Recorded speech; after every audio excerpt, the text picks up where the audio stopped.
BVM खबर 24 के सभी दर्शकों का बहुत बहुत स्वागत है। और आज हम एक विशेष साक्षात्कार के माध्यम से फरीदाबाद की जिस शख्सियत से आपको मिलवाने जा रहे हैं उनका नाम है हरीश चंद्र आज़ाद। ठीक है जी, आज़ाद इनका तकल्लुस समझ लो, या इनके फादर जो थे उनको ये उपाधि मिली थी, वो भी पत्रकार थे। वैसे ये बाई कास्ट शर्मा है, ब्राह्मण है। ये भी मुझे आज ही पता चला इनसे मुलाकात में।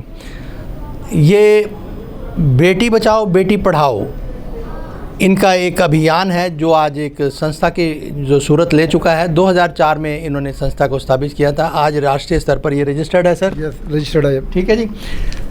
आने वाले 5 सितंबर को जहां शिक्षक दिवस मनाया जाता है, उस उपलक्ष्य में डॉक्टर राधाकृष्णन उनके बर्थडे पे, यस, उनके बर्थडे पे हमेशा टीचर दिवस मनाया जाता है। तो उस उपलक्ष्य में हम लोग 21 शिक्षकों को सम्मानित करने जा रहे हैं। राष्ट्रपति थे हमारे, जो हमारे राष्ट्रपति थे।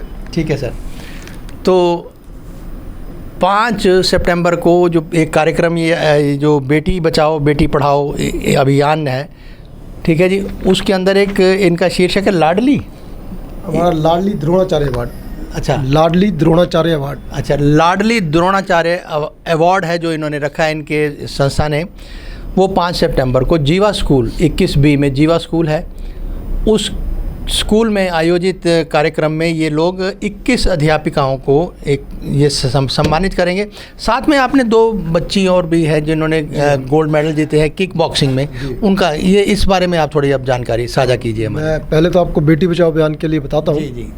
तो शर्मा जी, खबर 24 का बहुत बहुत धन्यवाद करता हूँ जो आप लोगों ने मुझे यहाँ बुलाया। मैं हरीश चंद्र आज़ाद बेटी बचाओ अभियान का राष्ट्रीय संयोजक और फाउंडर हूँ। बेटी बचाओ अभियान हमने 2004 में शुरुआत की थी इसकी, जिस समय हरियाणा में लिंग अनुपात था 772, मतलब 1000 लड़कों पे 772 लड़कियाँ जन्म होती थे। तो उसका कारण देखा हमने तो बहुत हैरानगी हुई। एक डॉक्टर वीना गुप्ता हैं, अपोलो विशेषज्ञ। अच्छा। तो उन्होंने बताया कि हिंदुस्तान पूरे विश्व में कन्या भ्रूण हत्या में सबसे ज़्यादा लिप्त है। अच्छा। तो तब हम बैठे थे, हमारी टीम थी, हम एक प्रोग्राम्स की भी तैयारी कर रहे थे। तो हमने सोचा कि इस देश को कन्या भ्रूण हत्या से मुक्ति दिलानी है। तब हमने 2004 में बेटी बचाओ अभियान की स्थापना की थी। भ्रूण हत्या आप जानते हैं कि ये वैसे भी एक घिनौना अपराध है, और विशेषकर अगर हम ये कहें कि जेंडर देख के जब होती है तो वो और भी ज़्यादा दुखद होता है। जी।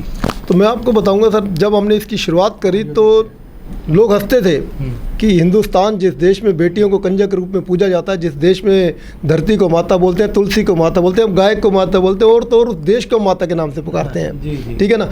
उस देश में बेटी को बचाने के लिए कोई संस्था बनी, लेकिन जब हमने बनाई, इसकी शुरुआत करी, लोगों को आंकड़े बताए कि इतना ज़्यादा बेटियों की भ्रूण हत्या हो रही है, तो तब हमने सिर्फ समाज से हमने कहा कि कोई भी चीज़ शुरुआत करने से पहले उसके कारण पता होने चाहिए कि भ्रूण हत्या हो क्यों रही है। हाँ। तो हमने सभी NGOs हैं, RW है, इनको मिलाकर इनसे कारण पूछे।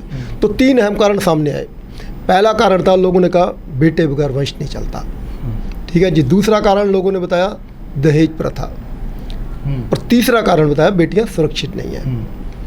अब जी हमने इसके सुझाव लोगों से ली कि कैसे लोगों को बताएं, समझाएं कि बेटा और बेटी में अंतर, या दहेज प्रथा से कैसे लोगों को मुक्त करें। हम जागृति अभियान था, भ्रूण हत्या विशेष के ऊपर हमारा कार्यक्रम एनलाइटनमेंट है। अब मैं आपको ज़रूर थोड़ा सा बताना चाहूँगा। तो क्या किया हमने, लोगों को बताया। आज आप देखिए देश में मदर टेरेसा, झांसी की रानी, ये 2 बच्चियाँ मोनल और नीरल, इस तरह की स्वर्गीय इंदिरा गांधी जी, इनके नाम किसके उससे चलते हैं? इनके वंश बेटियों के कारण, बेटियों के नाम से चलते हैं। तो हमने एक नारा दिया उस समय जो बहुत ही विख्यात हुआ, वंश न बेटों से चलता न बेटियों से चलता है, वंश चलता है तो संस्कारों से चलता है। यदि आप अपनी बेटियों में भी अच्छे संस्कार डालेंगे तो आपके वंश का नाम रोशन करेगी। इस नारे से लोगों में जागृति आई। अब दूसरा नारा था जी दहेज प्रथा। तो हमने लोगों को बताया कि जो व्यक्ति आपकी बेटी की शादी से पहले दहेज मांग रहा है तो उसने अपने मन की लालच बता दी। इससे बेटर है जो दहेज पे पैसा लगाना चाहिए तो बच्चों की शिक्षा पे लगाओ। बच्चियाँ शिक्षित होगी तो परेशान भी नहीं होंगी, दहेज हत्या भी रुकेगी, और वो अपने पैरों पे खड़ी होंगी तो कोई भी सामना कर सकती है। अब तीसरा जो कारण आया था, अहम कारण था, बेटियाँ सुरक्षित नहीं हैं। अब मैं उसके ऊपर आपको एक बहुत बड़ी चीज़ बताना चाहूँगा। निर्भया हत्याकांड हुआ था। हाँ जी। तो लोगों ने पूरा देश एक हुआ, कैंडल मार्च लेके सरकार के ऊपर ऑब्जेक्शन हुआ कि इस देश में बेटियां सुरक्षित नहीं है। जो लोग खबर 24 के माध्यम से इस चीज़ को सुन रहे हैं, मैं उन माताओं से एक क्वेश्चन करूंगा, बेटियों के लिए सबसे सुरक्षित जगह कौन सी होती है सर? हाँ, पहले तो माँ की कोख, माँ की कोख, हाँ जी, माँ की कोख में ही अगर बिल्कुल अगर ओरिजिन की बात करते हो तो एग्जैक्टली, और यदि बेटियां माँ की कोख में ही सुरक्षित नहीं है तो बाहर की सुरक्षा के लिए सरकार को क्या दोष? बहुत बड़ी एक लॉजिकल एक बिंदु है ये विचार का कि माँ की कोख में अगर बच्ची सुरक्षित नहीं है। इनका इशारा भ्रूण हत्या की तरफ है कि किस तरह से जो ये चलन बढ़ा और लालच सिर्फ एक था कि बेटा जो है वो वंश चलाता है। अब सवाल सिर्फ यहाँ पर मैं ये आपसे करना चाहूँगा हरीश जी, क्या बेटा अकेला वंश चला सकता है? बिल्कुल नहीं चला सकता। उन लोगों से सवाल है जो आपको जिन्होंने ये उत्तर दिया कि बेटे से वंश चलता है। शर्मा जी, बहुत अच्छा सवाल आपने किया। बेटों से कभी भी वंश नहीं चल सकता। वंश तो मैंने आपको फिर बताया संस्कारों से है। क्या जो लोग गलत उसमें पड़ गए श्रेणी में, क्या वो माँ बाप उसके नाम से वंश चलाना चाहेंगे? आज जो निर्भया के हत्यारे हैं, क्या वो माँ बाप उन बच्चों के नाम से अपना वंश चलाने चाहेंगे? वो बेटे थे ना। हाँ, बहुत बड़ा सवाल है। यही मैं चाहता हूँ कि सिर्फ बेटा, आपका बिल्कुल सही सवाल है, सिर्फ बेटों से वंश बिल्कुल नहीं चलता। वंश संस्कारों से चलता है। बच्चों को संस्कार दीजिए, वो आपका वंश चलाएंगे। तो अब फिलहाल जो आपकी जो संस्था है, ये संस्कार की अगर दिशा में बात करें तो क्या करना चाह रहे हैं? हाँ, हम यही करते हैं। अब हमने क्या किया कि कोई भी चीज़ कहते हैं सोच बदलो देश बदलेगा। फिर हमने जब सबका निचोड़ निकाला कि कारण क्या है, उसके सुझाव क्या देते हैं, उसका हल क्या है, उसके बाद हमने इसको सोचा कि पीढ़ियों को चेंज करना है, बच्चों को शुरुआत करनी है। फिर हमने स्कूलों में प्रोग्राम शुरू किए बच्चों में संस्कार पैदा करने के लिए, बेटी के लिए। अभी आप देखिए, एक ज़माना था जब बेटा और बेटी होते हैं तो संस्कार कहाँ से उत्पन्न होते हैं? बेटा और बेटी जब होते हैं तो माँ बाप बेटों के लिए शुरू होते हैं, इसको डॉक्टर बनाना है, इसको ये बनाना है, इसको ये बनाना है, बेटी के लिए बाद में सोचते हैं। तो ये हमने लोगों के विचार चेंज किए कि अगर सोचना है तो दोनों के प्रति सोचो, तभी बेटियों को हौसला बढ़ेगा। अब क्या है, जिस घर में बेटी नहीं है आप उस घर के संस्कार देखिए, बच्चे कुछ भी मुंह से बोल देंगे। घर में बेटी होगी तो बच्चों को संस्कार अपने आप उत्पन्न होंगे। हम कहते हैं बेटियों के जन्म के साथ संस्कारों का जन्म होता है। अब हमने कैसे जागृति लाई? हमने जो भी प्रोग्राम किए लाडलियों के नाम से किए। हमने सबसे पहले देश में शुरुआत करी लाडली लोहड़ी उत्सव की। लाडली कुआं, ये सब बच्चों के बेटों के ऊपर ही किए जाते हैं प्रोग्राम, जो हमने बेटियों से शुरुआत करी। लाडली कुआं पूजन, लाडली लोहड़ी उत्सव, लाडली जन्म उत्सव, होनर, लाडली सम्मान, लाडली द्रोणाचार्य अवार्ड, लाडली भारतीय मेरा गोलव अवार्ड, और ये हमने सारे लाडलियों के नाम से शुरू किए, जिसको हमें प्रदेश के मुख्यमंत्री माननीय मनोहर लाल खट्टर जी ने सराहा है और प्रशंसा पत्र भी दिया सिर्फ इन्हीं नामों के ऊपर लिख के हमें, और वो बहुत ही विख्यात हुए, जिसके ऊपर हम ये 5 तारीख का कार्यक्रम करने जा रहे हैं जीवा पब्लिक स्कूल में। 21 महान विभूति महिला अध्यापिकों को, हमारे सारे प्रोग्राम बेटियों पे महिलाओं पर ही होते हैं, उनको हम लाडली द्रोणाचार्य अवार्ड से सम्मानित करने जा रहे हैं। टीचरों को सम्मानित करने से तो हम खुद सम्मानित होते हैं, वो तो अपने आप में गुरु हैं। जी। तो हम उनको ये सम्मान देने जा रहे हैं। दर्शकों, मेरी हरीश जी से भले ही जो परिचय है वो बहुत पुराना है, बतौर पत्रकार भी मुझे ये जानते हैं, लेकिन जिस विषय को लेकर मैं आज आपके साथ इनके साथ बैठा हूँ और आपसे ये बातचीत का जो सारे अंश है वो आपसे साझा, इस साक्षात्कार के अंश जो हैं वो आपसे साझा कर रहे हैं, उसमें बहुत एक मार्मिक जो एक समाज का एक, मैं तो कहूँगा, दर्द भी है और एक रोग भी है कि भाई आप बेटियों को महत्व देते हो। ये एक हमारे संविधान में भी जो शक्ति संतुलन है उसमें भी है। 3 टायर सिस्टम के अंदर तीनों जो हमारी संस्थाएं हैं उनमें शक्ति जो समकक्ष संस्थाएं हैं उनको ताकत बिल्कुल समान देने की व्यवस्था हमारे संविधान में भी है। अब संविधान की बात कर रहा हूँ, कुदरत के विधान की जब बात करते हैं तो जब हम नारी और पुरुष की बात करें, ठीक है जी, तो ये भी एक पूरी सृष्टि के संतुलन के लिए बहुत ज़रूरी है। अगर इसकी शक्ति को भी आप नज़रअंदाज करोगे, असंतुलन बनाओगे, तो सृष्टि भी नहीं चलेगी, किसी सूरत में नहीं चलेगी। तो आज इनसे जो बातचीत हुई है उससे सामने आई बात कि भाई आखिरकार ये जो बेटी बचाओ बेटी पढ़ाओ की बुनियाद कैसे डली, और आज तो खैर आपका ये नारा जो हाईजैक हो गया, क्या कहोगे? हाँ, मैं बताऊँ, मैं नहीं कहता एक्चुअली, देश के जो लोग मुझे जानते हैं, मैंने आपको एक चीज़ बताऊँ कि हमारी देश में 54 ब्रांचेज है, 54 ब्रांचेज हैं अलग अलग स्टेट में।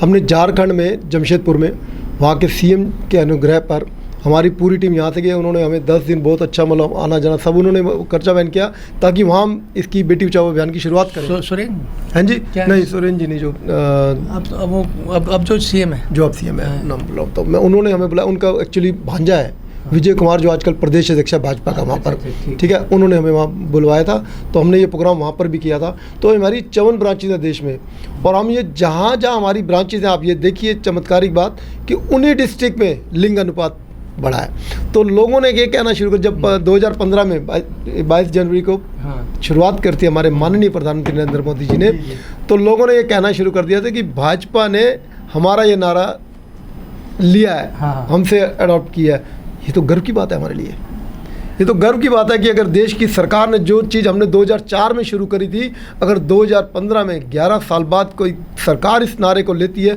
तो इसका मतलब अभियान हमारा सही दिशा में चल रहा, तो ये हमारे गर्व की बात है। नहीं, गर्व की बात तो एक आप बिल्कुल, हेमंत सोरेन है, हेमंत सोरेन है जो वर्तमान सीएम है, जो जिसके मैं नाम वो उनके फादर थे, अगर मैं बिल्कुल वो उनके फादर थे, तो हेमंत सोरेन जी हैं इस टाइम सीएम, और उन्होंने इन्हें बुलाया।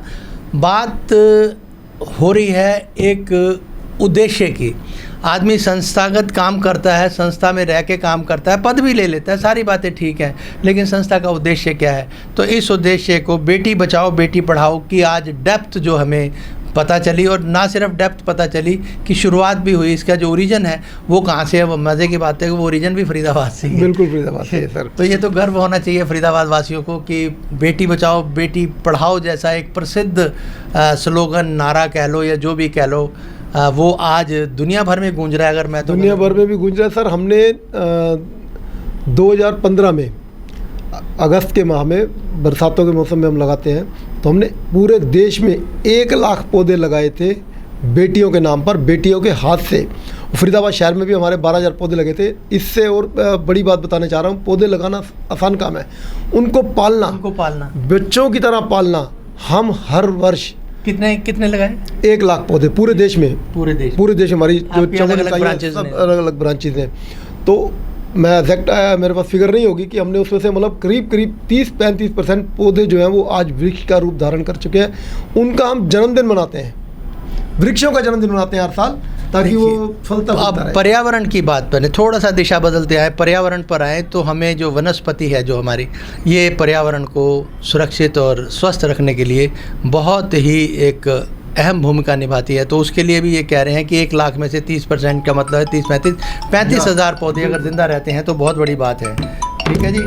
तो ये एक आपने जो सुनी है बात, जो बातचीत के दौरान, कि बेटी बचाओ बेटी पढ़ाओ जो संस्था है वो आज किस मुकाम पर पहुंची, कहां से शुरू हुई, और किस तरह से जो आने वाली 5 तारीख है उसका क्या कार्यक्रम है। तो इसमें कौन कौन से जो टीचर हैं, आपका जो एक नज़रिया है टीचर को करने का, वो क्या है? मैं आपको एक और चीज़ बताता हूँ।